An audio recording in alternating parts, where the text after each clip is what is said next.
नमस्कार, हरियाणा न्यूज देख रहे हैं आप। मैं हूं आपके साथ केशव कुमार। अग्निपथ योजना को लेकर हंगामा जैसे बढ़ता जा रहा है। जहां लगातार युवा इस योजना का विरोध कर रहे हैं, तो वहीं आज कुछ संगठनों ने भारत बंद भी बुलाया था। भारत बंद का कुछ मिला जुला सा असर देखने को मिला। बंद के दौरान सबसे ज्यादा लोगों को दिल्ली गुरुग्राम में जाम से जूझना पड़ा, तो वहीं हरियाणा के कई जिलों में भारत बंद का असर भी देखने को मिला। दूसरी तरफ कांग्रेस ने भी अग्निपथ योजना के खिलाफ आज हल्ला बोला। तमाम नेता जंतर मंतर पर इकट्ठे हुए और वहां से अपनी अपनी भड़ास जो है इस योजना को लेकर निकाली।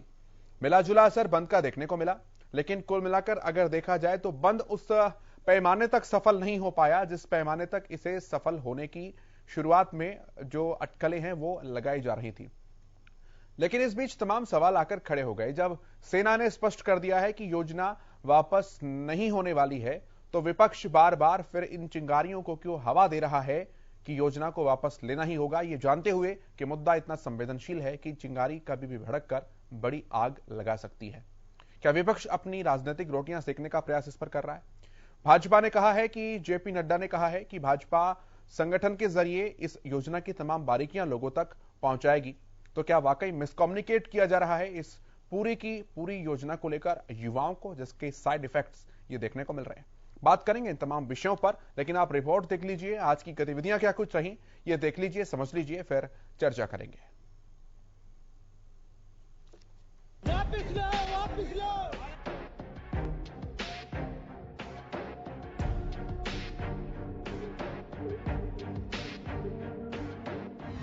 अग्निपथ योजना का विरोध, क्या भारत बंद से होगा समाधान?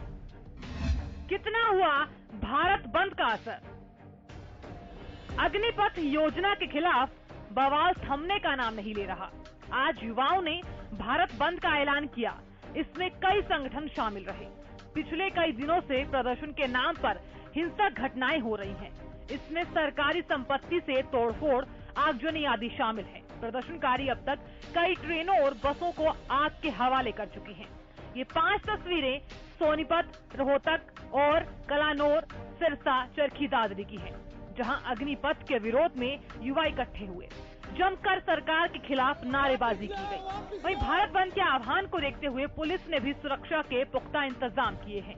हालांकि चरखी दादरी में भारत बंद का ज्यादा असर देखने को नहीं मिला। वहीं गुरुग्राम दिल्ली बॉर्डर पर भारत बंद के चलते लंबा जाम लगा। सरकार की अग्निपथ योजना के विरोध में पूरे देश में प्रदर्शन हो रहे हैं। रक्षा मंत्रालय ने प्रेस कॉन्फ्रेंस कर युवाओं को समझाने का प्रयास किया, लेकिन प्रदर्शनकारी नर्म रुख नहीं अपना रहे। वहीं ट्रेनों को और सार्वजनिक संपत्तियों को पहुंचाने वाले नुकसान को देखते हुए आरपीएफ और जीआरपी भी अलर्ट मोड पर हैं।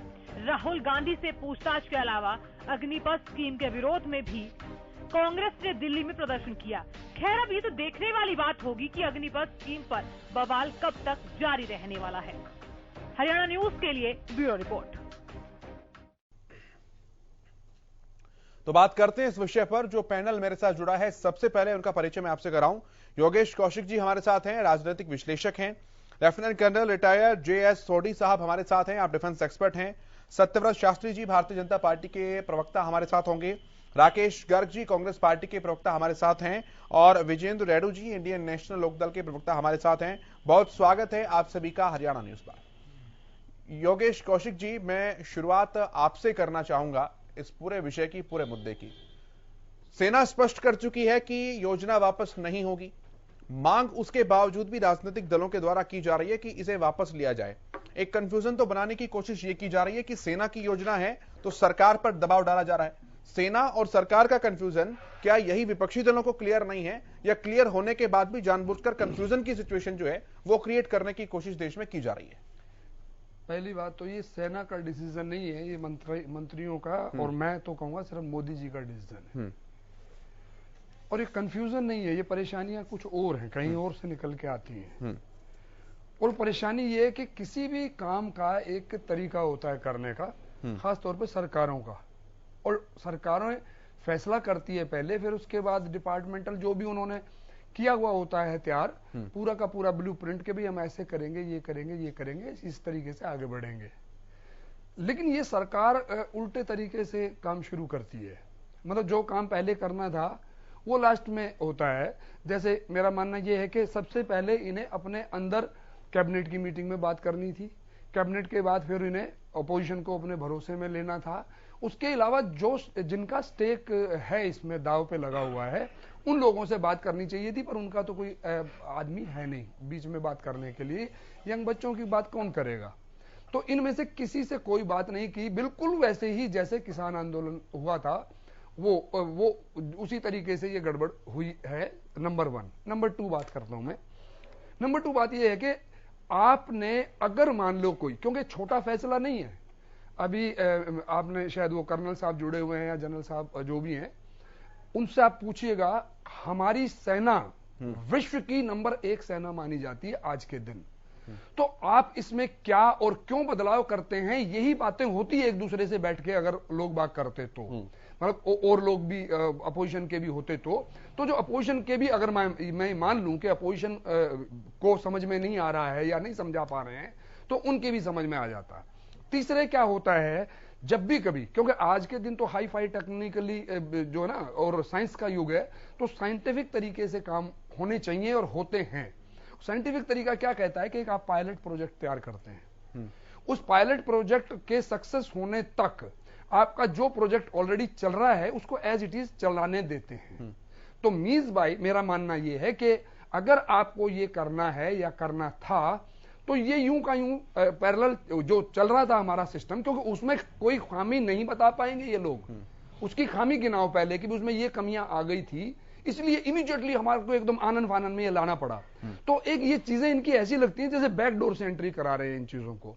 बैकडोर की एंट्री जैसे ही लगती है तो लोगों में वैसे ही शक पैदा हो जाता है, क्योंकि जैसे नोटबंदी का फैसला हुआ, जीएसटी का फैसला हुआ, किसान आंदोलन का फैसला हुआ, आपने बात की कि इनकम डबल कर देंगे और वहां पे आधी होने की नौबत आ गई थी। अब ऐसे ही जो ये हो रहा है, इसमें ये लाभ गिनाने के लिए जो है ये लोग बिठाए गए हैं सारे के सारे सेना के लोग कि जी अब इनके फायदे गिनाओ। फायदे गिनाओ मींस एक मार्केटिंग टीम बिठाई गई है। सेना दबाव में काम कर रही है। डेफिनेटली वो तो वही बोलेंगे जो सरकार की नीतियां हैं। कोई भी एम्प्लॉई सरकार की नीतियों पे ही तो बात करेगा ना। सरकार की नीति ये बनी, उसको डिफेंड करेंगे वो लोग। ठीक है, मैं सोडी साहब से जवाब लेता हूं इस बात का, फिर मैं डिबेट पर आऊंगा। सोडी साहब आऊंगा। शास्त्री जी, जय हिंद केशव जी, ये मेरा सौभाग्य है कि मैं आपके न्यूज चैनल में हूं। जी जय हिंद सर। ये जो अग्निपथ योजना है, हाँ। ये सबसे बड़ा रक्षा सुधार है आजादी से 75 सालों में।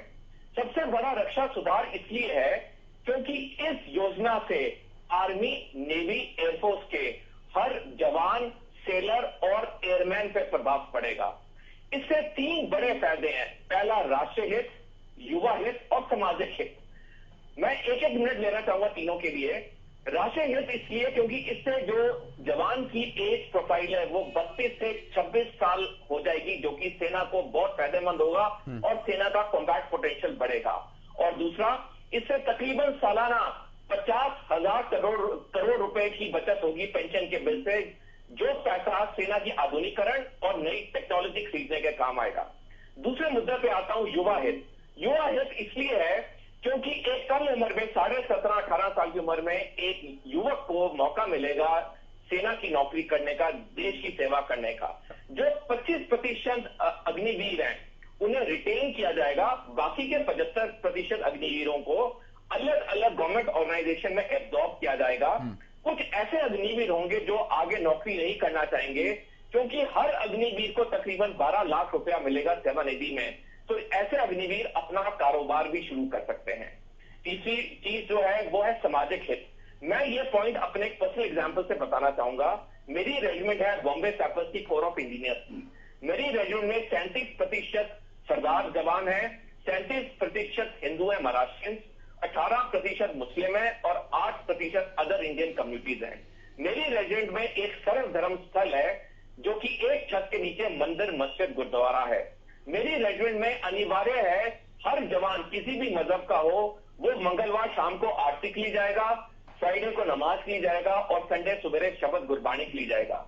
मेरे को 9 साल से ज्यादा हो गए फौज से रिटायर हुए, आज भी मैं कभी भी किसी भी मंदिर, मस्जिद, गुरुद्वारे के सामने से गुजरता हूं, मेरी आंखें, मेरा सिर इज्जत से झुक जाता है। आप यह अनुमान लगाइए जब ये Agniveer team fully roll out होगी और हर साल 1.25 लाख 1.5 लाख अग्निवीर भर्ती होगा। जब ये अपना कार्यकाल करके फौज से निकलेंगे, ये कितने बेहतरीन नागरिक होंगे और समाज को कितना फायदा होगा। ये जो अग्निपथ स्कीम है, ये बहुत ही बढ़िया स्कीम है, लेकिन इसमें जो 2 छोटी बातें रहेगी जिसकी वजह से कुछ लोगों में मिसकंसेप्शन है, मैं उसकी बात भी करना चाहूंगा। पहली चीज कि ये जो स्कीम लागू हुई, ये बहुत अच्छी लागू हुई, लेकिन जो युवक जिनका ऑलरेडी चयन हो गया था, फिजिकल हो गया था, मेडिकल हो गया था और वो कॉल लेटर की वेट कर रहे थे, ऐसे युवकों को 1 टाइम एक्सेप्शन देना चाहिए था और ये स्कीम आगे से रोल आउट होनी चाहिए थी। दूसरी छोटी पॉइंट कि जो कल प्रेस कॉन्फ्रेंस हुई और आर्म फोर्सेस के 4 सीनियर अधिकारियों ने ये सारी योजना को बारीकी से बताया, यही चीज अगर 14 जून को होती, जब ये स्कीम अनाउंस हुई और एक लीफलेट के थ्रू सारे प्रेस को डिस्ट्रीब्यूट होता ये पॉइंट, तो ये जो मिसकंसेप्शंस हैं ये नहीं आते और लोगों में जो डाउट है वो डाउट नहीं होता और ये स्कीम बिल्कुल क्लियर होती। ठीक है, होमवर्क वाली बात यहां पर आ जाती है। मैं आता हूं अब डिबेट के ऊपर। शास्त्री जी, मैं आपके पास आ रहा हूं, फिर मैं गर्ग साहब के पास आऊंगा, फिर रेड्डी जी के पास आता हूं।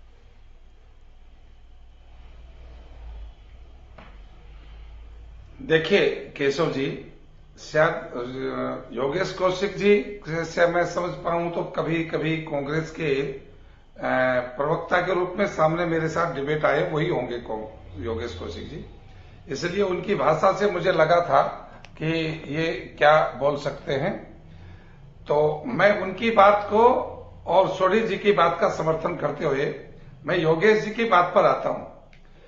आज यदि हम विचार करेंगे तो देश भर में जो सेना की आवश्यकता है तो हमारे पड़ोसी देशों की आवश्यकता की और उनकी स्थिति के अनुसार देखा जाएगा। मेरी आवाज में कुछ अंतर आ रहा है? हम सुन पा रहे हैं सर, आपको क्लियर सुन पा रहे हैं एकदम। अच्छा, ठीक है।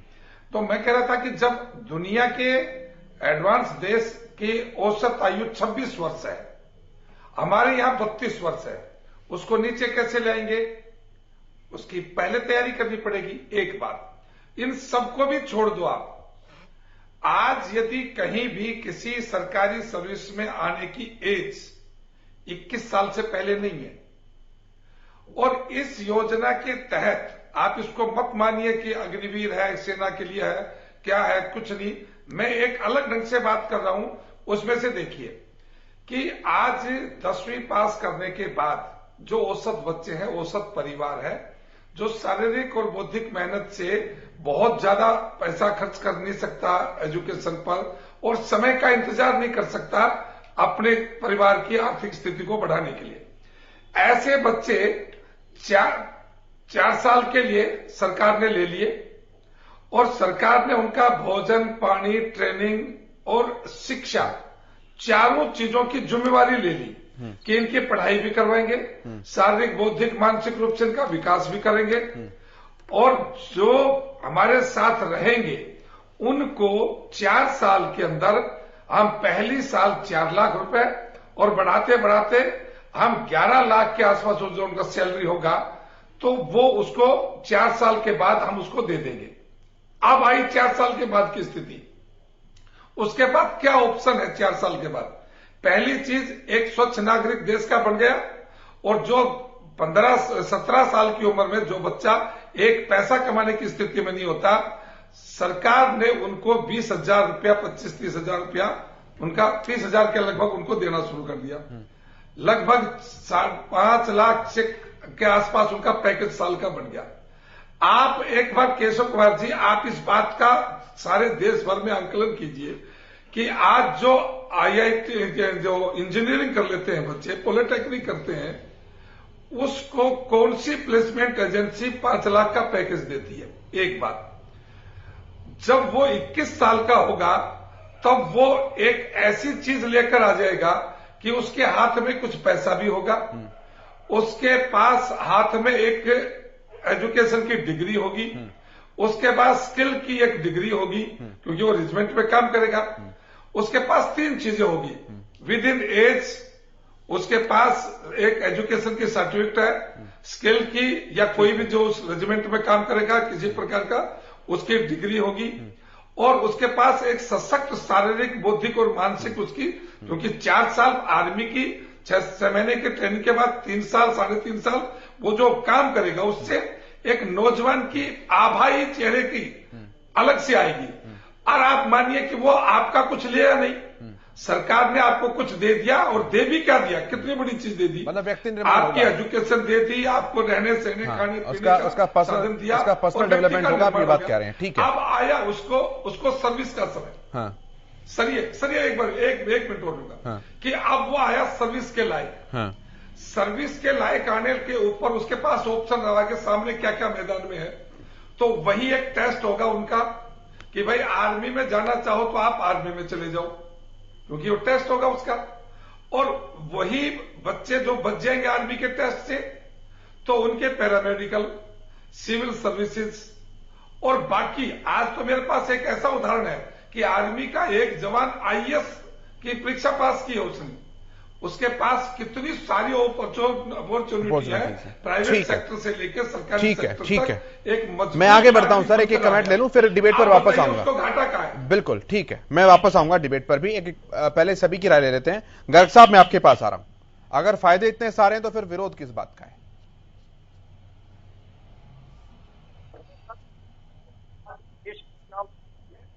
तो जय जवान जय किसान नारा था, जय किसान, मैं उस पर चर्चा नहीं करना चाहता, लेकिन जय जवान इस देश का जवान जय था, जय है और जय जयकार रहेगी। और भूमि सेना छोड़िए, सेना। राकेश जी, वॉइस इंटरप्शन बहुत ज्यादा है, आपकी आवाज क्लियर नहीं मिल पा रही है। मैं एक बार इस नेटवर्क इश्यू को टैकल करता हूं, उसके बाद वापस आऊंगा। अब आवाज आपको? जी जी बोलिए। तो विषय ये है, हाँ। केशव जी कि ये योजना को लेकर आया कौन? भारत सरकार। ये योजना लाई किसके लिए गई है? इस देश के युवाओं के लिए। इस देश के युवाओं को जो पूरी तरह से बेरोजगारी से त्रस्त है, अगर वो योजना समझ में नहीं आ रही, मैं सीधा सवाल के जवाब पर आ रहा हूं, तो उसको समझाने का उत्तरदायित्व किसका है? सरकार आनंद के अंदर बगैर किसी तैयारी के और अनिर्णय की स्थिति के अंदर 14 तारीख को रक्षा मंत्री जी आकर एकदम से आपके अग्निपथ की घोषणा कर देते हैं। अगर इसके ऊपर होमवर्क किया होता, जो हमारे देश के बच्चे सेना की तैयारी कर रहे थे, उनका मनोबल नहीं टूटता। अनिर्णय की स्थिति के अंदर इस देश के जो अपने प्राणों का बलिदान इस दौर में दिया है, वो बचाए जा सकते थे। सरकारी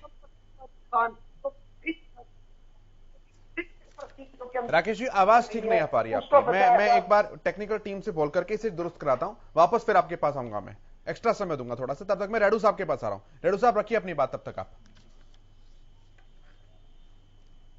हाँ केशव जी, देखिए सभी की बात सुनी है मैंने, और सभी ने अपनी बात रखी। जिस प्रकार से अपने सोडी साहब ने भी कई बातें कही हैं, उन्होंने बताया कि सबसे बड़ा सुधार है, राष्ट्रीय हित में है, 50,000 करोड़ रुपए की बचत होगी। लेकिन ये योजना लेकर के आगे देखो, सबसे पहली तो बात यह है, सभी ने उसको बता दिया है, मैं रिपीट नहीं करना चाहूंगा कि सरकार को कोई भी नई योजना लागू करने से पहले उसके ऊपर विस्तृत चर्चा, चाहे वो कैबिनेट में भी हो, संसद में भी हो और आम पब्लिक में भी उसकी विस्तृत चर्चा होनी चाहिए। सरकार कहीं ना कहीं कोई भी स्कीम लागू करने में धक्काशाही करने का काम करती है और तुरंत प्रभाव से उसको लागू करने का काम करती है। केशव जी, ये स्कीम कैसी है कैसी नहीं है, उसके ऊपर सभी विस्तार से चर्चा कर रहे हैं। जवान को क्या मिलेगा, 12 लाख रुपए मिलेंगे 4 साल में, उसको स्किल डेवलपमेंट होगी, फलानी होगी, ये होगी। लेकिन सबसे महत्वपूर्ण होती है सुरक्षा, देश की सुरक्षा। आज हिंदुस्तान के चारों तरफ, चाहे अफगानिस्तान हो, पाकिस्तान हो, चाइना हो, हमारी सुरक्षा को मजबूती देना एक बहुत जरूरी हमारा कदम है।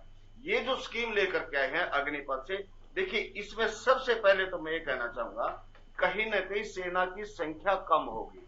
जिस प्रकार से अभी 3 साल से 2.5 लाख वैकेंसी हमारी पेंडिंग पड़ी है, और जो यूएनओ की तरफ से लगभग 16 लाख की सेना हमारे को ऑथराइज की हुई है, हम 16 लाख की सेना रख सकते हैं।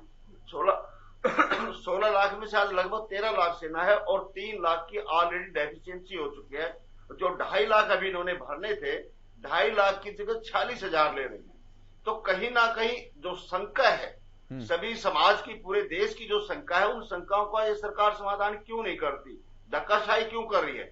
सबसे पहली शंका पैदा होती है कि सेना की संख्या में कमी होगी, सेना कम होगी तो हमारी देश की सुरक्षा को खतरा पैदा हो सकता है। और दूसरी बात मैं कहना चाहूंगा कि अभी सोडी साहब ने कहा कि 50,000 करोड़ रुपया पेंशन के रूप में देश में बचत होगी।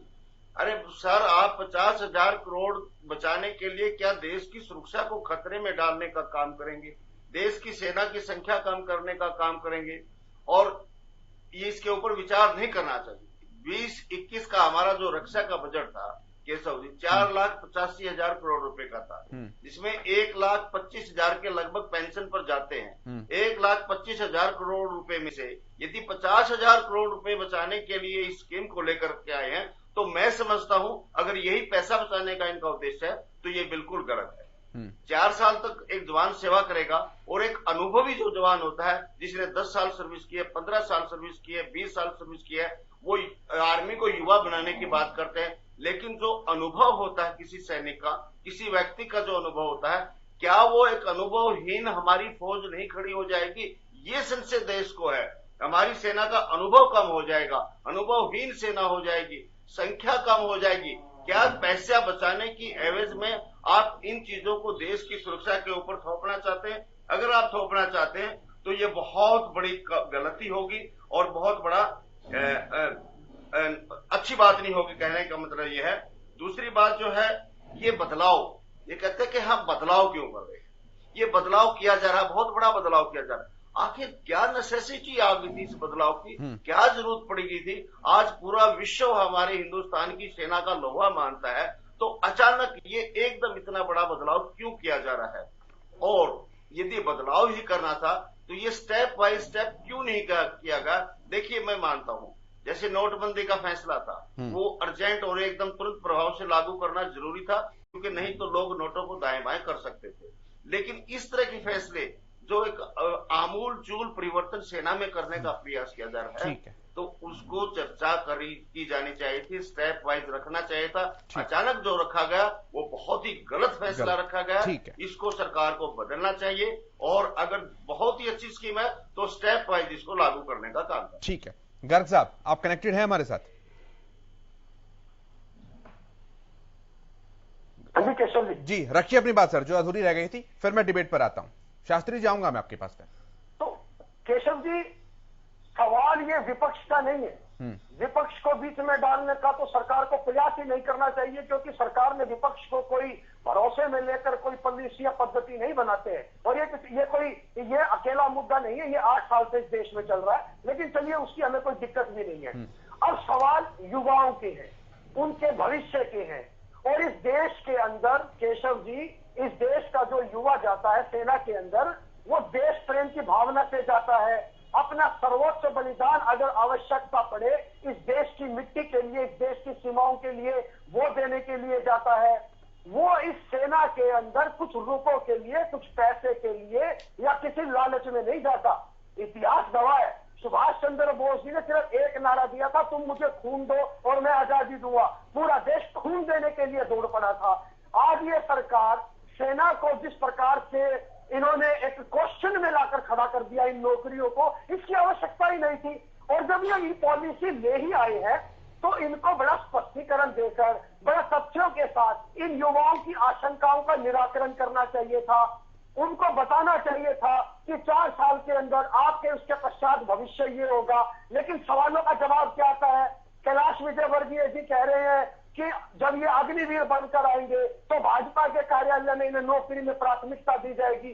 शर्म आनी चाहिए इस तरीके के बयान पर और इस तरीके की सोच रखने वाले इन नेताओं के ऊपर। हमारे प्रदेश के जो स्वास्थ्य मंत्री विज साहब कहते हैं, जो ये प्रदर्शन कर रहे हैं ये युवा नहीं हो सकते। केंद्रीय मंत्री वीके सिंह जी कह रहे हैं कि अगर इनको नौकरी से प्रॉब्लम है तो अप्लाई क्यों करते हैं, कहीं और जाकर काम कर ले। इन लोगों ने देश की सेवा के लिए ये सेना में जाना चाहते हैं। ये कोई इनका कोई दूसरा मोटो नहीं है, ये पैसा कमाना इनका ध्येय नहीं है। और जो अभी हमारे भाजपा के प्रवक्ता सीनियर शास्त्री जी जो कह रहे थे 4 साल के बाद ये मिल जाएगा, वो मिल जाएगा, हम इस बात से सहमत भी हो जाते हैं। लेकिन आप अपना रिकॉर्ड उठाकर देखिए शास्त्री जी, 8 साल के अंदर महज घोषणाएं, जुमले और महाजुमले। आपने वादा किया था पहले साल में 2 करोड़ रोजगार देने का, और अब 10 दिन पहले मोदी जी कहते हैं 1.5 साल में 10 लाख रोजगार का सृजन करेंगे। मैं सिर्फ रोजगार की बात कर रहा हूं, ऐसे तमाम मुद्दों के ऊपर चर्चा हो सकती है। कुछ सवाल केशव जी और इकट्ठे होते हैं।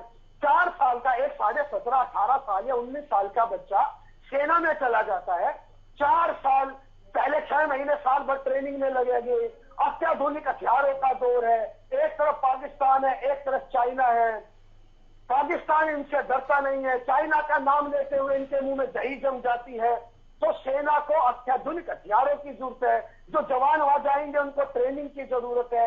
1 साल इसमें निकल जाएगा, 3 साल फिर वो अपने भविष्य को लेकर आशंकित रहेगा कि मेरा जो नंबर आएगा वो 25% में आएगा या 75% में आएगा।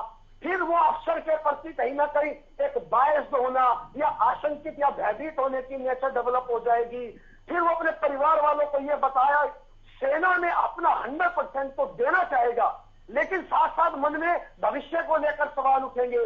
परिवार को बताएगा भाई नौकरी की तलाश करते रहना, कहीं कोई इंटरव्यू आए तो ये बता देना।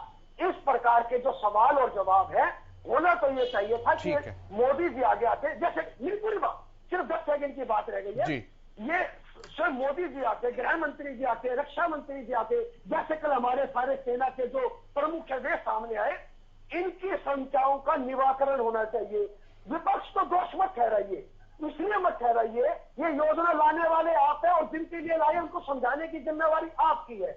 केंद्र के अंदर बहुमत से सरकार आपकी है, और जहां ये युवा प्रदर्शन कर रहे हैं उन प्रदेशों के अंदर भी सरकार आपकी है, ईडी भी आपकी है, सीबीआई भी आपकी है। अरे हमारा रोल ही कोई नहीं। अपनी गलतियों का जो ठीकरा है वो विपक्ष पर फोड़ने की बजाय आप गलती स्वीकारें, सुधार कीजिए। अब आप देखिए 2 दिन 3 दिन के अंदर फिर सुधार की प्रक्रिया शुरू कर दी, ये कर देंगे, वो कर देंगे। ठीक है सर, जैसे कि कृषि मैं आता हूं, मैं डिबेट पर आता हूं। सारे सवाल इकट्ठे हो गए हैं, आप बिंदुवार तरीके से बात कर रहे थे। ठीक है, इनका स्पष्टीकरण होना चाहिए। ठीक है। जो सेना संबंधित सवाल है पहले मैं उनका जवाब लेता हूं सोढ़ी साहब से, फिर जो पॉलिसी मेकिंग के सवाल थे मैं उनका जवाब लूंगा शास्त्री जी से।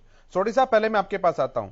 एक तो ये पॉइंट उठाया रेड्डू साहब ने कि सेना की संख्या जो है वो इससे कम होगी, तो आप जो कह रहे हैं कि जो कॉम्बैट शक्ति है सेना की वो बढ़ेगी, वो कह रहे हैं कि सेना की क्वांटिटी क्वालिटी दोनों के ऊपर फर्क पड़ेगा।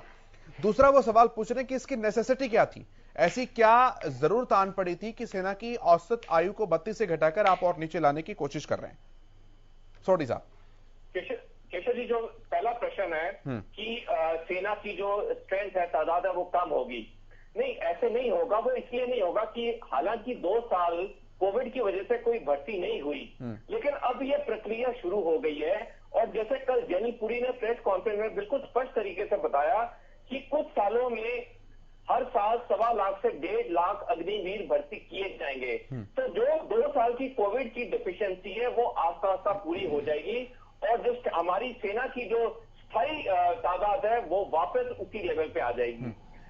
उनका पॉइंट सर इस बात को लेकर है कि अग्निवीरों की ही भर्तियां होंगी ना, सेना में जो रेगुलर भर्तियां होती थी वो तो होंगी नहीं, अब तो अग्निवीरों की लिमिटेड भर्तियां आप लोग करेंगे, और 4 साल के बाद फिर धीरे धीरे वो बाहर भी होते रहेंगे। तो ओवरऑल अगर देखा जाए तो सेना की संख्या पर फर्क पड़ेगा, ये उनका कंसर्न है। केशव जी, ऐसे कि जब ये अग्निवीर, ये अग्निपथ योजना जब पूरी तरह रोलिंग शुरू हो जाएगी, तो एक वक्त आएगा कि जो इन्फेंट्री बटालियन की जो सबसे छोटी इकाई होती है, जिसे सेक्शन कहते हैं, सेक्शन में 10 जवान होते हैं। 10 में से 3 जवान होंगे स्थायी नौकरी वाले यानी लंबी सर्विस वाले, 7 होंगे अग्निवीर। तो जो हमारी बेसिक सेक्शन है या प्लेटून बटालियन है, उसके तादाद में कमी नहीं आएगी। ये शुरू के कुछ सालों में कमी होगी क्योंकि कोविड की वजह से हमारी रिक्रूटमेंट नहीं हुई, लेकिन जैसे ये स्कीम पूरी तरह से भाव में आ जाएगी, फ्लो में आ जाएगी, हमारी सेना की तादाद पूरी हो जाएगी। तो इसका कोई क्वालिटेटिव, सोढ़ी साहब, इसका कोई क्वालिटेटिव इम्पैक्ट भी तो होगा, क्योंकि 7 जो हैं वो अनएक्सपीरियंस्ड हैं और 3 ही केवल एक्सपीरियंस्ड हैं, अगर आप ही के एग्जाम्पल को देखें तो। हाँ केशव जी, मैं आपका प्रश्न मैं एक एग्जाम्पल के द्वारा बताना चाहूंगा। 1971 की लड़ाई से पहले एक सेकंड लेफ्टिनेंट अरुण खेत्रपाल थे, जो कि नए नए ट्रेनिंग के बाद अफसर बने, उन्हें बिल्कुल अनुभव नहीं था अफसरी का। वो जब अपनी रेजिमेंट में पहुंचे, वो रेजिमेंट थी पूना हॉर्स, जो कि आर्मर्ड कोर की एक बहुत ही प्रसिद्ध रेजिमेंट है। वो वहां गए, जैसे ही वहां गए इतने में पाकिस्तान और भारत का युद्ध छिड़ गया, उनको बॉर्डर पे भेजा गया। सेकेंड लेफ्टिनेंट अरुण खेत्रपाल साहब के पास कोई अनुभव नहीं था, लेकिन उन्होंने बहादुरी के साथ पाकिस्तानियों का सामना किया और अपने जान की आहुति भी दे दी, जिसके लिए उन्हें परमवीर चक्र से सम्मानित किया गया। अब खेत्रपाल साहब के पास अनुभव नहीं था, लेकिन उनके कर्नल साहब ये अपवाद हो सकते हैं, सभी नहीं हो सकते। एक्सेप्शनल केसेस में भी देयर, ये आप सभी को नहीं कह सकते कि सभी ऐसा करेंगे, सभी में इतनी निपुणता होगी। एक्सेप्शनल केसेस में भी देयर सर। मैं जवाब लेता हूं, रेड्डी साहब जवाब सारे के सारे नए ऐसा नहीं कर पाएंगे। ठीक है सर, मैं आपके प्रश्न का जवाब देता हूं कि सर, ये जो आर्मी है, आर्मी की जो बटालियन या रेजिमेंट है, उसका जो इकोसिस्टम है या माहौल है, वो बहुत तगड़ा माहौल है। कोई भी नया अग्निवीर या जवान या नया ऑफिसर आता है ट्रेनिंग के बाद, वहां के जो ऑफिसर हैं, कमांडिंग ऑफिसर हैं, जेसीओ हैं, हवलदार हैं, नायक हैं, वो अपने ट्रेनिंग से, अपने एक्शन के जरिए उस यंग ऑफिसर या उस जवान को इस तरह से मोटिवेट कर देते हैं, और वो यंग जवान या ऑफिसर हमेशा रेजिमेंट की और देश का नाम रोशन करता है। हमने जब ये कारगिल युद्ध भी हुआ, जब जवान सेंटर से भेजे गए, पराक्रम में मैं खुद था जब पराक्रम में पार्लियामेंट अटैक के बाद आर्मी मोबिलाइज हुई। मैं कोर ऑफ इंजीनियर से हूं, हमें तुरंत ऑर्डर मिल गए लाइव माइन ले करने के। पहली बार हजारों किलोमीटर के फ्रंटेज पे माइन ले हो रही थी। हमारे कई रिक्रूट थे जो कि तीनों ट्रेनिंग सेंटर से आए, उनके पास अनुभव नहीं था, उनकी ट्रेनिंग भी पूरी नहीं हुई थी, लेकिन क्योंकि कंपनी में, रेजिमेंट में अनुभवी ऑफिसर थे, जेसीओ थे, हवलदार थे, नायक थे, उन्होंने उन रिक्रूट से जिनकी ट्रेनिंग पूरी भी नहीं हुई थी, उन्होंने लाइव माइन ले की। फौज में जो भी एक्शन होता है, उसके एक जो बहुत ही मेजर श्रेय जाता है, वो जाता है उसके अफसरों को, जेसीओस को, एनसीओस को, नायक्स को। और ये जो अग्निपथ स्कीम है, इसमें से क्योंकि 25% स्थायी रूप से नौकरी में रखे जाएंगे, तो उनके पास अनुभव होगा। जो 75% 4 साल के लिए होंगे, उनके पास जोश, जज्बा, जुनून होगा। तो कुल मिलाकर अगर हम देखें, फौज के अंदर अग्निपथ स्कीम से अनुभव भी रहेगा और जोश और जज्बा भी रहेगा। हाँ, ठीक है। और नेसेसिटी वाला सवाल था सर, कि जरूरत क्या थी ऐसी?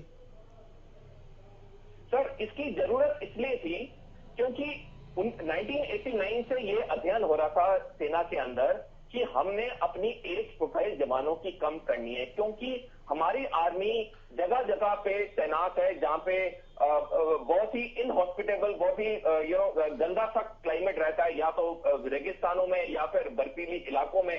तो हमारी फौज ने अध्ययन किया, 13 देशों का अध्ययन किया। उन्होंने देखा कि वहां पे ऐसी स्कीम चलती है जहां पे जवानों को एक कम ड्यूरेशन के लिए लाया जाता है, उसके बाद एक लास्ट परसेंटेज को छोड़ दिया जाता है और बाकी को रिटेन किया जाता है।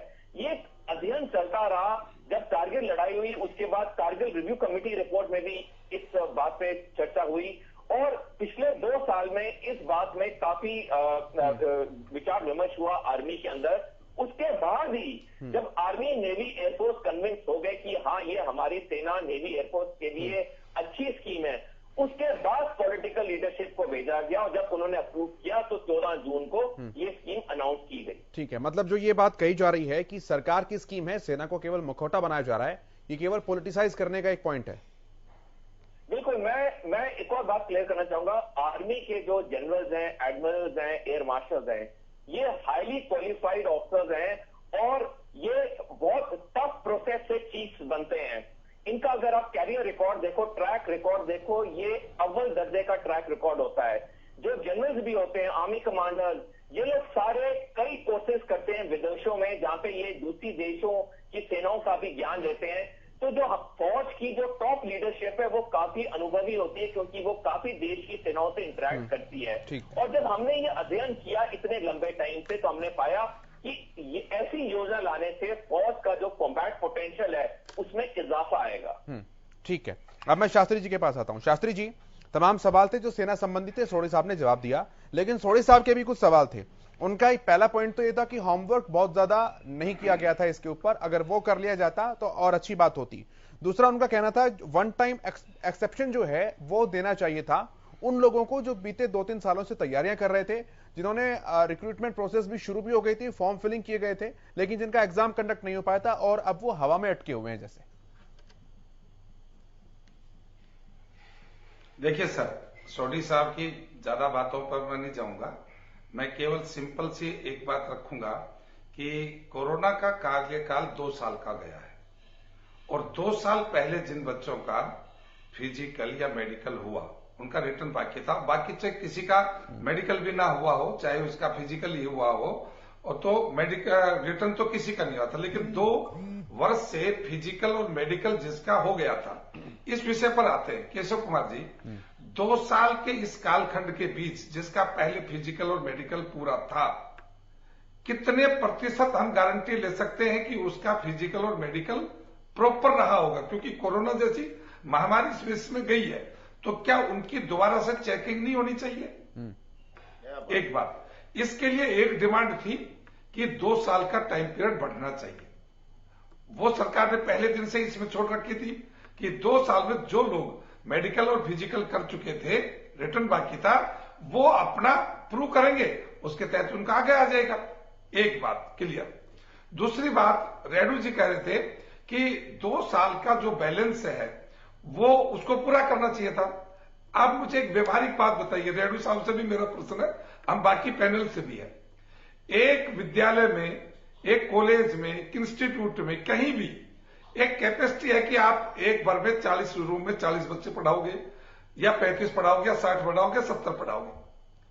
अब 2 साल कम बंद रहा, आप 2 साल का पूरा करना चाहते हैं, तो उन्हीं संसाधनों में उसी स्थान पर क्या 2 साल का मतलब जस्ट डबल संख्या की व्यवस्था ट्रेनिंग के लिए हो सकती है क्या? केशव जी, यही मैं शास्त्री जी व्यवहारिक धरातल पर सोचेंगे ना, मैं जवाब तब उसके ऊपर बात आएगी। अब मेरी बात सुनिए, शास्त्री जी, 1 मिनट सुनिए शास्त्री जी, रेणु जी, मैं आपकी बात को सुनूंगा, मेरी एक बात पूरी हो जाएगी, फिर आपकी बात आप जी। ठीक है, बोलिए शास्त्री जी, बोलिए। हाँ, मैं कह रहा था कि आज से जब हम 71 की बात कर रहे हैं कि 71 की लड़ाई में कैसे जल्दी से भर्ती की और कैसे कैसे आगे बढ़े, और एक अवसर नहीं है आर्मी में, दुनिया के अंदर जब जब युद्ध हुआ, जैसे जिस देश में हुआ, जिस परिस्थिति में हुआ, वह ये सब होता है, और रिटायरमेंट्स को भी बुलाया जाता है। यार कोई नई बात नहीं, इसको कोई नजरअंदाज करे तो मैं समझता हूं वो इस डिबेट के अंदर न्याय नहीं करेगा। क्या 71 से लेके आज तक के इस कालखंड के अंदर पिछले 50 साल में क्या देश में शार्पनेस नहीं आई है? क्या हमारे युवकों में, बच्चों में कुछ बौद्धिक क्षमता और उनकी योग्यता में बढ़ोतरी हुई है या घटी है? योजना है उसकी इंटेंशन के ऊपर, शास्त्री जी, जो योजना है उसकी इंटेंशन के ऊपर क्वेश्चन नहीं है, जो एग्जीक्यूशन जिस तरीके से लेकर के आया गया उसके ऊपर सवाल है। और सोडी साहब भी उन पॉइंट्स को बता रहे थे। एक सवाल, युवाओं की सबसे बड़ी चिंता तो इस बात को लेकर है कि जिन 75% युवा जो 4 साल के बाद जिनके हाथ में केवल सर्टिफिकेट होगा और वो सेना में ही नौकरी करना चाहते हैं, वो कंटिन्यू करना चाहते हैं अपने टर्म को, तो उनके लिए तो सर आप सोचकर देखिए जरा, एक युवा जिसके हाथ में केवल सर्टिफिकेट है और आगे क्या करना है क्या नहीं करना कुछ नहीं पता, क्या करेगा वो? सर केशव कुमार जी, उनकी आयु वर्ग क्या है? 21-23 मैक्सिमम। ठीक हो गया? ये तो 2 साल के बाद है, 2 साल के बाद तो 21 आ ही जाएगी ना। हाँ। 21 साल की उम्र के अंदर अपने प्रयास से नहीं, सेना के प्रयास से आपके पास क्या है? पहला, उसके पास एक स्किल सर्टिफिकेट, सारी चीजें एडमिट कर रहा हूं मैं, उसके पास ग्रेजुएशन की सर्टिफिकेट। क्वेश्चन तो सुनिए सर, क्वेश्चन ये है कि 21 साल की उम्र में वो खड़ा है। आप एक बार सुनिए, मैं जो बात कर रहा हूं उसके ऊपर लॉजिकली आपने पहले भी इलेबोरेट तो मैं भी आज समझ सुझाव देकर, शास्त्री जी आपने पहले भी इस पॉइंट को इलेबोरेट किया, मैं समझ भी चुका हूं कि वो वेल इक्विप्ड होगा सारी चीजों से, मैं मान रहा हूं इस बात को, लेकिन 21 साल की उम्र में वो सेना में ही अप्लाई करना चाहता है, सेना में ही भर्ती होना चाहता है और सैनिक की भर्ती होना चाहता है, तो दरवाजे तो बंद हो गए सर उसके लिए। भाई वो दिमाग से, मानसिक रूप से बहुत ज्यादा इंटेलिजेंट नहीं है, वो ऑफिसर रैंक की पढ़ाई नहीं कर सकता, कंपटीशन इतना ज्यादा है, वो सरकारी एग्जाम्स को क्लियर नहीं कर सकता, अपने शारीरिक बूते पर वो सेना में ही जाना चाहता है, उसके दरवाजे बंद हो गए हैं। ठीक है सर। अब आप इस आंकड़े को पर सोढ़ी जी मेरे साथ है और ये डिबेट कई दिन चलेगी और मैं रेणु जी से इनसे गर्ग साहब से भी कहूंगा कि आपके संपर्क के कोई आर्मी ऑफिसर्स हैं तो आप अमित जी को आप बताइए और उनको इस डिबेट के अंदर लेकर आइए। आपके संपर्क के होंगे, चैनल से अलग से भी हो सकते हैं। मैं ये पूछना चाह रहा हूं कि 21 साल के बाद जब वो ये चाहेगा कि मुझे आर्मी ही करनी है, यदि एक आंकड़ा केशव जी आप इस बात पर लो कि इस देश में अभी एक व्यवस्था है, वर्तमान में प्रेजेंट में चल रही है, short commission, permanent commission. Short commission के लिए जाने वाले लोग जब उनको 5 साल के बाद पूछा जाता है, हाँ जी आप बताइए आपने 5 साल का एग्रीमेंट किया था कि मैं शॉर्ट कमीशन लूंगा, तो क्या आप अपनी बात पर कायम है या आगे बढ़ना चाहते हैं? और एक कहता है कि मैं परमानेंट कमीशन लेना चाहता हूं, उसको भी ऑप्शन दिया आर्मी ने कि आपने परमानेंट के लिए वादा किया था, लेकिन अब आपका विचार क्या है? आप आर्मी की इस संख्या का आंकड़ा लीजिए, उसके अंदर दोनों प्रकार के लोग मिलते हैं। पहला जो शॉर्ट था वो परमानेंट के लिए भी कहता है और जो परमानेंट था वो शॉर्ट के लिए भी अप्लाई करता है। इस देश के अंदर मैं यदि हरियाणा की बात करूं केशव जी, तो 2 ऑफिसर्स आपके नजदीक है, रोहतक में और झज्जर में, और बहुत ही बता दूंगा, लेकिन मैं 20 लोगों का नाम बता दूंगा जो आर्मी से शॉर्ट कमीशन तो छोड़कर आए हैं। आप पूछिए उनकी स्थिति क्या है? आपको लगता है कि तराजू बराबर का है? चाहते थे तो रुके या रुके वो वापस जबरदस्ती। तो ये चीज जो आज ऊपर ग्रेजुएशन लेवल के लोगों के लिए है, आज सरकार एक ऐसा आपको प्लेटफॉर्म दे रही है कि आप चाहेंगे तो भी ये 25% की बात रटो मत, इसके अंदर पहले से फ्लेक्सिबल है। और सोढ़ी साहब बैठे हैं, इस बात पर सहमत होंगे कि हर साल एक स्थायी संख्या नहीं होती रिक्रूटमेंट की। किसी साल रिक्रूटमेंट की संख्या बढ़ती है और किसी साल रिक्रूटमेंट की संख्या घटती है। क्यों? कि वो जो जवान का प्रमोशन होता है, उस प्रमोशन के साथ उसकी सर्विस लेंथ बढ़ जाती है, और यदि प्रमोशन नहीं हुआ, कोर्स कंप्लीट नहीं कर पाया, तो उसको वापिस आना पड़ता है। ठीक। तो जिस साल कमीशन या वो वापिस आएंगे रिटायरमेंट ज्यादा, तो रिटायर भर्ती ज्यादा होगी, और जब भर्ती आगे बढ़ जाएंगे तो भर्ती कम होगी। इसी प्रकार वो 25% से 50% भी जा सकता है, क्योंकि जितनी आप ये जो रेणु जी आशंका व्यक्त कर रहे थे और सोढ़ी जी ने इसको पूरा भी कर दिया कि संख्या से समझौता नहीं है कि आर्मी की संख्या कम होगी। नहीं, आर्मी की संख्या तो उतनी रहेगी, मैं नहीं कर रहा, लेकिन तो उसकी एक स्किल डेवलपमेंट आगे बढ़ेगा, जिसके हाथ में 4 साल के बाद केवल एक सर्टिफिकेट होगा। हाँ, उसके जो गुण होंगे वो निश्चित तौर पर होंगे, उसके अंदर सेल्फ डिसिप्लिन होगा, नेशनैलिटी की भावना होगी, तमाम चीजें हैं, लेकिन अल्टीमेटली होगा तो अनएम्प्लॉयड ना शास्त्री जी। सर मैं एक बात पर आपका आ गया, अब आप आ जाए। जो गए अग्निवीर के लिए एक वर्ग वो जो यहीं रह गया, 4 साल में वो बच्चा क्या करेगा? ग्रेजुएशन करेगा, और ये भी ग्रेजुएशन करेगा, दोनों बराबर आ गए। दोनों, और आप मान लीजिए कि वो आर्मी जो गए ही नहीं है अग्निवीर के लिए, उन्हें भर्ती होना ही नहीं था। आप मानिए, और जो गए हैं वो अपना पूरा भविष्य इसलिए गए हैं ताकि नहीं होना था। मैं दोनों चीजों को मिक्स कैसे कर सकते हैं आप? सर आप सोचिए, मैं आपकी बात से सहमत हूं।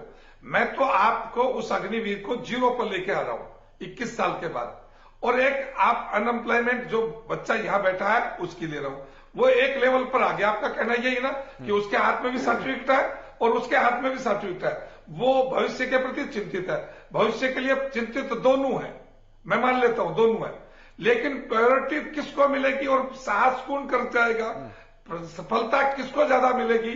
पहली बात, जो पैरामिलिट्रीज के अंदर जाने वाले हैं उनकी रिजर्वेशन है, जो लोग सिविल सर्विस में है उनके लिए रिजर्वेशन है, और मैं तीसरी बात भी खोलता हूं, सुनिए, आप जो पॉइंट बता रहे हैं ना, मैं आ रहा हूं सर, आपके पॉइंट का ही सवाल ले रहा हूं मैं। आप जो पॉइंट बता रहे हैं कि उसके पास बहुत सारे ऑप्शन हैं, वो सिविल सर्विसेज में भी जा सकता है, वो हायर स्टडीज कर सकता है, बिल्कुल कर सकता है, लेकिन ये उस स्टूडेंट के लिए है जो एक्स्ट्रा ब्रिलियंट है और जिसका एक तरीके से ये कहिए कि आप जो अंदर से ये चाहता है कि मैं सेना में थोड़ा सर्व करके आऊं और मैं पूरा ट्रेन होकर के आऊं, लेकिन वो युवा जो भरी दोपहर में नंगे पांव दौड़ लगाते हैं सड़कों के ऊपर अपना फिजिकल क्लियर करने के लिए, जो पढ़ाई में बहुत ज्यादा इंटेलिजेंट नहीं होते, जिनका सपना ये होता है कि साल, 1.5 साल, 2 साल की मेहनत के बाद किसी तरह से आर्मी में ज्वाइन कर लूं, किसी तरह से मैं सेना में भर्ती हो जाऊं, रोजगार भी चलता रहेगा, क्योंकि पढ़ाई में बहुत ज्यादा होशियार वो है नहीं।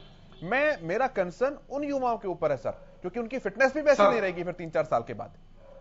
ठीक, गर्ग साहब आ रहा हूं आपके पास। मैं बताता हूं। हाँ। फिटनेस की चिंता नहीं है सर केशव जी, फिटनेस की उनकी कोई चिंता नहीं। आप 4 साल के अंदर उनको अनफिट नहीं कहेंगे। वो आर्मी की उच्च क्वालिटी के लिए हो सकता है, लेकिन जिस प्रकार का पैरामेडिकल जो हमारी पैरामिलिट्री है उसके लिए लगाएंगे, सिविल पुलिस के लिए लगाएंगे या बाकी सिविल सर्विसेज के लिए लगाएंगे, वो जो यहां रहने वाला नौजवान है उससे बेहतर देगा, चाहे प्राइवेट सेक्टर हो चाहे गवर्नमेंट सेक्टर हो, उसका एफिशिएंसी बाकी से बेहतर होगी।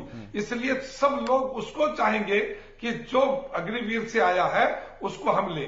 मैं आपको एक और उदाहरण बताता हूं कि जो लोग शॉर्ट कमीशन से वापिस आते हैं, यदि वो परमानेंट सर्विस में कमीशन लेते हैं तो उनकी सैलरी लाख के आसपास की बनती है। मेरे पास रिश्तेदारी में, यारी दोस्ती में बच्चे मेरे भी आर्मी में है, मैं खूब डिस्कस करता हूं और मैं आपसे भी कहता हूं और पैनल में बैठे लोगों से पूछता हूं, और जो सुझाव है वो रखे उसके ऊपर। वो कहते हैं कि यदि ये कोर्स जो हमने कर लिए विद इन सर्विस, इन कोर्सों के ऊपर यदि हम शॉर्ट कमीशन छोड़कर आ जाते हैं तो हमें 2-2-2.5 लाख रुपए का पैकेज। किसकी बात कर रहे हैं? जवान को मिलती है। अब सोचिए, मजाक नहीं कर रहे हैं, बिलिंग होगी ना, जवान को मिलती है 2.5 लाख की। क्या मजाक कर रहे हो आप भी जवान? अरे मैं कह रहा हूं कि वो 2.5 लाख की वाले 2.5 लाख मिलेंगे, लेकिन 50,000 वाले 50,000 लेंगे। मैं तो एक तुलना बता रहा हूं कि वहां चौकीदार को 15,000 से ज्यादा नहीं देता कोई। आप चौकीदार बनाने जा रहे हो उनको 4 साल के बाद, 15,000 से ज्यादा कोई नहीं देता है। पूरे एनसीआर में चेक कर लीजिए। मैं ये कह रहा हूं कि उसकी तुलना में जो यहां लेता है उससे 21 है कि नहीं है वो जवान, उसको सरकार ने ठीक से व्यवस्थित करके भेजा है कि नहीं सेना ने? ठीक है, मैं आता हूं सर। मैं एक बार गर्ग साहब के पास आ रहा हूं योगेश जी, फिर मैं तुरंत आऊंगा आपके पास। गर्ग साहब, 1 घंटा खराब कर दिया, किसी की समझ में आएगा नहीं कुछ भी। केशव जी, जो समझ में तो आवागा जब बुद्धि ठीक होगी, जो बिना बुद्धि के आदमियों को ठीक कैसे समझ में आएगी? ठीक है, गर्ग साहब। तो कांग्रेस के माइंड से बैठा है तू यार। ठीक है शास्त्री जी प्लीज। हाँ, तकलीफ बड़ी ठीक है सर, बर्दाश्त नहीं कर सकते जी, बड़ा आता जाता कुछ है नहीं, पैरामिलिट्री बोल नहीं सकते हो, और चाहिए आपको ज्ञान, औरों को बांटोगे आप सारा। योगेश जी, शास्त्री जी, वो अगेंस्ट में बोल रहे हैं, इसका मतलब ये थोड़ी ना सर कि आप अगेंस्ट नहीं बोल रहा, मैं लॉजिक में बोल रहा हूँ, यही लॉजिकल बात कर रहे हैं। 2.5 लाख दिला रहे हैं बाहर, आप डिसएग्री हैं, इसका मतलब ये थोड़ी ना कि आप उन्हें एक खास पार्टी की कैटेगरी में ला करके खड़ा। वो करते हैं ऐसा, वो सोचते हैं कि दूसरे की बेइज्जती करो, आपका सम्मान बढ़ेगा। ठीक है, मैं इसका धन्यवाद करता हूँ, आपने जो सीखा बिल्कुल ठीक सीखा है। आप दूसरों का अपमान करते रहिए, और जो आपके पक्ष में बोले उनको जाके बाड़ा पहनाइए। कंक्लूसिव पॉइंट पर है, कंक्लूसिव पॉइंट पर है, हम शांतिपूर्ण तरीके से आगे बढ़ रहे हैं। राकेश जी, फिर मैं आपके पास आ रहा हूं तुरंत। राकेश जी। केशव जी, मैं समझता हूं कि जब मैं बड़े धैर्य से बात को सुन रहा होता हूं, तो जब मुझे समय दिया जा रहा है तो मुझे लगता है 2 मिनट 3 मिनट तो उतने धैर्य से मेरी बात को भी सुना जाए। जी जी। अभी शास्त्री जी तर्क वितर्क और जैसे भी मतलब करके अपनी पार्टी का पक्ष रख रहे हैं, उसके अंदर से अभी भी मैं ये कहूंगा कि ज्यादा बेहतर यही सारी प्रक्रियाएं, ये सारे काम किसान आंदोलन के दौरान इस देश की जनता ने बहुत देखे।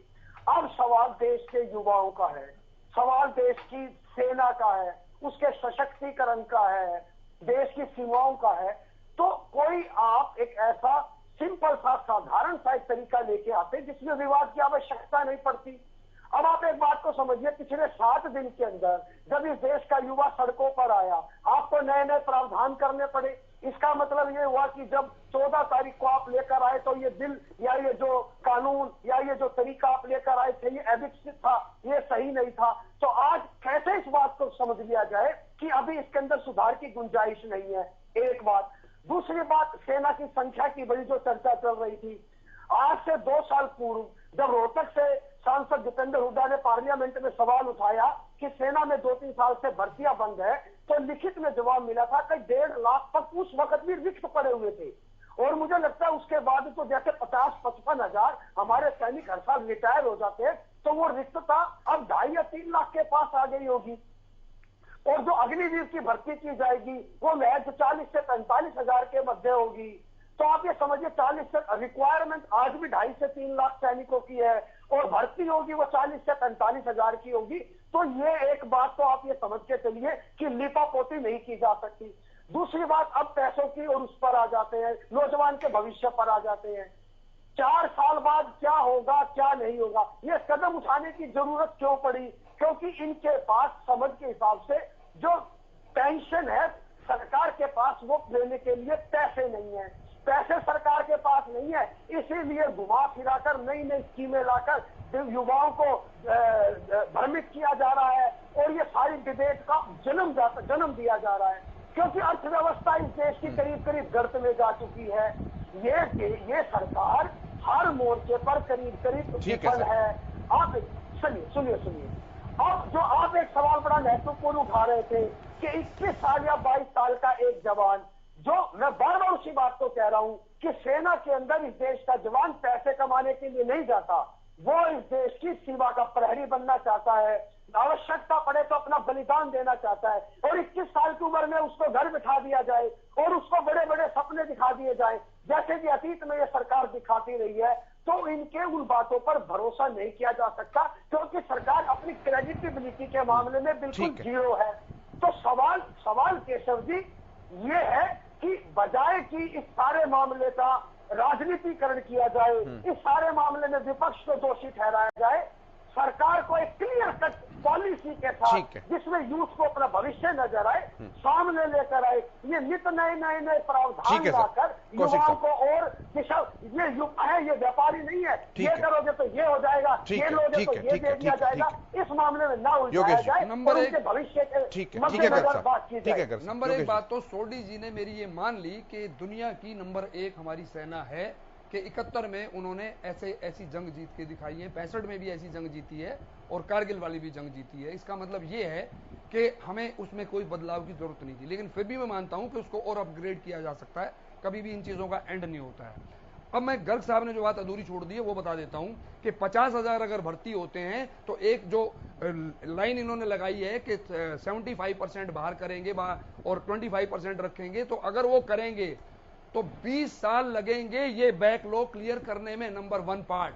इसका मतलब ये है कि 20 साल तक हमारी सेना में भर्तियां कम रहेंगी और लोग कम रहेंगे। इसीलिए मैं ये कह रहा था कि जो भर्तियां थी वो एज इट इज करके और फिर ये लॉन्च करते तो नजर आता। अब मैं तीसरी बात करता हूं, ये जो पैसे 30,000 दे रहे हैं, 30,000 का लॉलीपॉप जो दिखा रहे हैं, 30,000 कुछ भी नहीं है आज के हिसाब से। वहां 24 घंटे की नौकरी करेगा जवान और यहां पे जो 8 घंटे की नौकरी करता है, जो भी यहाँ पे जो मैक्सिमम जो मिनिमम जो वेजेस हैं वो 15,000 से कम कहीं पे भी नहीं है। 15 का मतलब 15 30 45,000 उसकी वो बनती है तनख्वाह, ठीक है। उसके बाद जो ये बात कर रहे हैं 30,000 मिलेगा, 30 नहीं मिलेगा, उसे मिलेगा 21, 9,000 काटेंगे, ये 9,000 देगी सरकार और ये सरकारीकरण है सारा का सारा उसका, और उसके अंदर जो पैसा होगा वो उसको देंगे, कोई सरकार एहसान नहीं करेगी। अब मैं इससे आगे आता हूं, जो एक बात असली जो बात है, बीजेपी सोचती तो है अपने पुराने आंकड़ों पे बात करो मुझसे, बिना बात की बहस नहीं।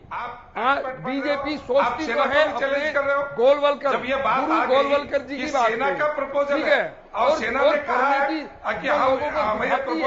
वो दिखाती है नए राष्ट्र का निर्माण कर रहे हैं। गोलवलकर जी ने एक बात कही थी कि समाज का सैन्यकरण करो और सेना का समाज का सैन्यकरण करो और सेना का राजनीतिकरण करो, ये वही कर रहे हैं इन्होंने। सेना के लोग आमने सामने प्रपोजल किसका है? हमें इससे अगली बात को बताता हूँ। अभी आपको मिर्च थोड़ी सी लगी, जाओ अभी थोड़ी और मिर्च लगी, बताइए जाओ, आप रुक तो जाओ। अब आपने बहुत बोल दिया, ज्ञान बांट दिया सबको, अपनी सुनो कि उनके भी इसके पक्ष में बोलते हैं, जो भी इसके पक्ष में बोलते हैं वो दावा करें यहाँ पे मैं अपना एक बच्चा मोदी जी की योजना अग्नि पथ के तहत मैं भेजूंगा, अगर ये भेज दें तो मैं इनकी गुलामी करूंगा जिंदगी भर। बच्चों को धोखा देने वाली सकता है क्या?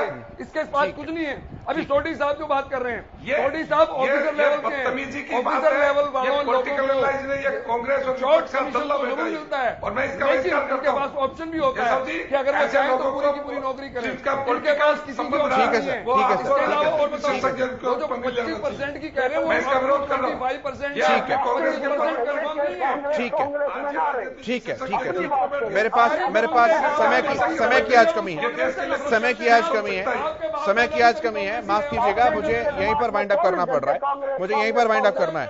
योगेश जी, सोढ़ी साहब, शास्त्री जी, राकेश जी, रेणु साहब, बहुत शुक्रिया आप सभी का शामिल होने के लिए। मेरे साथ इतना ही, देखते रहिए हरियाणा न्यूज।